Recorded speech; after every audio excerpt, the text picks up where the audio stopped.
അസ്സലാമലൈക്കും പുതിയൊരു വീഡിയോയിലേക്ക് എല്ലാവർക്കും സ്വാഗതം. ഇന്ന് നമ്മൾ തയ്യാറാക്കാൻ പോകുന്നതൊരു മുസംബി ജ്യൂസാണ്.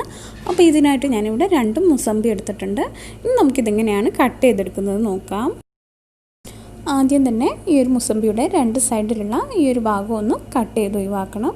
അതിനുശേഷം നമുക്ക് കത്തി വെച്ചിട്ട് ചെറുതായിട്ടൊന്ന് ഇതേപോലെ വരഞ്ഞു കൊടുക്കാം.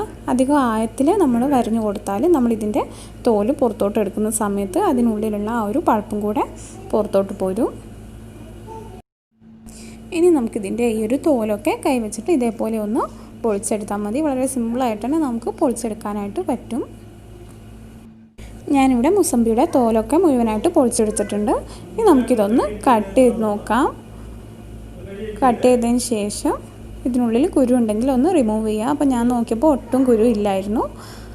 അപ്പോൾ അതുകൊണ്ട് ഞാനിത് ഡയറക്റ്റായിട്ട് തന്നെ മിക്സിയിലിട്ടിട്ട് അടിച്ചെടുക്കാൻ പോവുകയാണ്. അപ്പോൾ കുരു ഉണ്ടെങ്കിൽ തീർച്ചയായിട്ടും മുഴുവനായിട്ട് റിമൂവ് ചെയ്തതിന് ശേഷം മാത്രം അടിച്ചെടുക്കുക, അല്ലെങ്കിൽ ജ്യൂസിന് കയ്പുണ്ടാവും. ഇതേപോലെ നമുക്ക് അടുത്ത മുസംബി കൂടെ ഒന്ന് പൊളിച്ചെടുക്കാം.